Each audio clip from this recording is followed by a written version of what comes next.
ഇന്ന് നമുക്ക് അടിപൊളിയായിട്ടുള്ള കല്ലുമ്മക്കായ് ഫ്രൈ ഒന്ന് റെഡിയാക്കി എടുത്താലോ.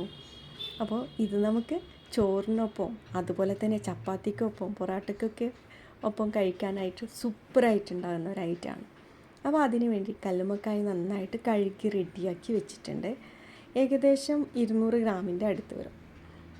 എന്നിട്ട് നമ്മൾ ആദ്യം തന്നെ പാൻ സ്റ്റൗവിൽ വെച്ചിട്ട് അതിലോട്ടേക്ക് ആവശ്യത്തിന് വെളിച്ചെണ്ണ ഒഴിച്ചു കൊടുക്കണം. എന്നിട്ട് അതിലോട്ടേക്ക് കുറച്ച് പെരിഞ്ജീരകം ഒന്ന് ചതച്ചിട്ട് ചേർത്ത് കൊടുക്കണേ. പെരിഞ്ജീരകം ചെറുതായിട്ടൊന്ന് മൂത്ത് വരുന്ന സമയത്ത് അതിലോട്ടേക്ക് കുറച്ച് കറിവേപ്പില കൂടെ ചേർത്ത് കൊടുക്കാം. ഇനി നമുക്കതിലോട്ട് കട്ട് ചെയ്ത് വെച്ചിട്ടുള്ള സവാള കൂടെ ചേർത്ത് കൊടുക്കാം. ഇതിൽ മുഴുവനായിട്ട് സവാള മാത്രമല്ല എടുത്തത്, 2 മീഡിയം സൈസ് സവാളയും പിന്നെ കുറച്ച് ചെറിയുള്ളിയും കൂടെ, ചെറിയുള്ളി കുറച്ച് അധികം തന്നെ ചേർത്ത് കൊടുക്കുന്നുണ്ട്. അങ്ങനെ വരുമ്പോൾ നമ്മുടെ കല്ലുമ്മക്കായ് ഫ്രൈക്ക് നല്ലൊരു അടിപൊളി ടേസ്റ്റ് ആയിരിക്കും ഉണ്ടാകുക.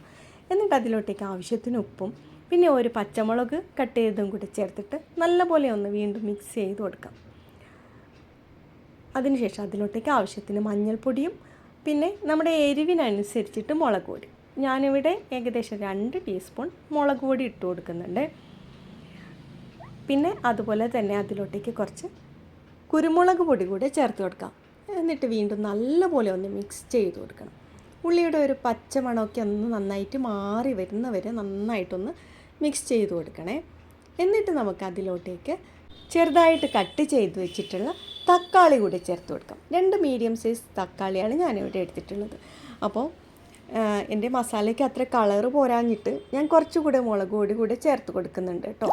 എന്നിട്ട് നമുക്ക് വീണ്ടും ഒന്ന് നല്ലപോലെ ഒന്ന് മിക്സ് ചെയ്ത് കൊടുത്ത ശേഷം രണ്ടിൻ്റെയും പച്ചമണമൊക്കെ നന്നായിട്ട് മാറിയിട്ട് നല്ലപോലെ വെന്ത് വന്ന ശേഷം അതിലോട്ടേക്ക് നമ്മൾ ക്ലീൻ ചെയ്ത് വെച്ചിട്ടുള്ള കല്ലുമ്മക്കായ കൂടി ചേർത്തിട്ട് നന്നായിട്ട് വീണ്ടും ഒന്ന് മിക്സ് ചെയ്ത് കൊടുക്കണം.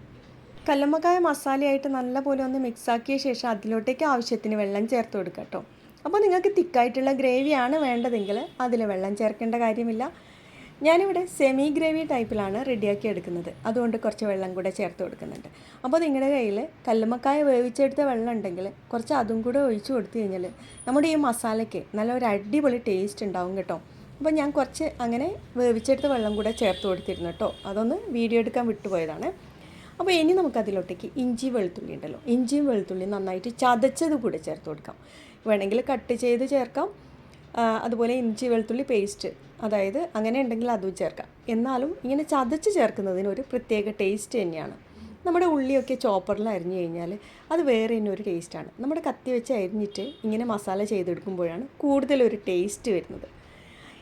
എല്ലാം റെഡി ആയി കഴിഞ്ഞ് നമ്മൾ സ്റ്റൗ ഓഫ് ചെയ്യുന്നതിൻ്റെ തൊട്ട് മുന്നേ തന്നെ അതിലോട്ടേക്ക് കുറച്ച് കറിവേപ്പില കൂടെ ഒന്ന് ചേർത്ത് കൊടുക്കുന്നുണ്ട് കേട്ടോ. അങ്ങനെ നമ്മുടെ അടിപൊളിയായിട്ടുള്ള കല്ലുമ്മക്കായ മസാല ഇവിടെ റെഡിയായി വന്നിട്ടുണ്ട്. അപ്പോൾ മസ്റ്റ് ട്രൈ ആയിട്ടാണ്, അടിപൊളി ടേസ്റ്റാണ് കേട്ടോ. ഒട്ടും വൈകേണ്ട, ഇപ്പോൾ കല്ലുമ്മക്കായ സീസൺ അല്ലേ, അപ്പോൾ വേഗം പോയി റെഡി ആക്കിയോളൂ കേട്ടോ. അടിപൊളിയാണ് കേട്ടോ. ഇത് നമുക്ക് വേണമെങ്കിൽ പുട്ടിനൊപ്പം കഴിക്കാം, അതുപോലെ ചോറിനൊപ്പം വേണമെങ്കിൽ കഴിക്കാം, ചപ്പാത്തിക്കൊപ്പം ഒക്കെ കഴിക്കാവുന്നതാണ്.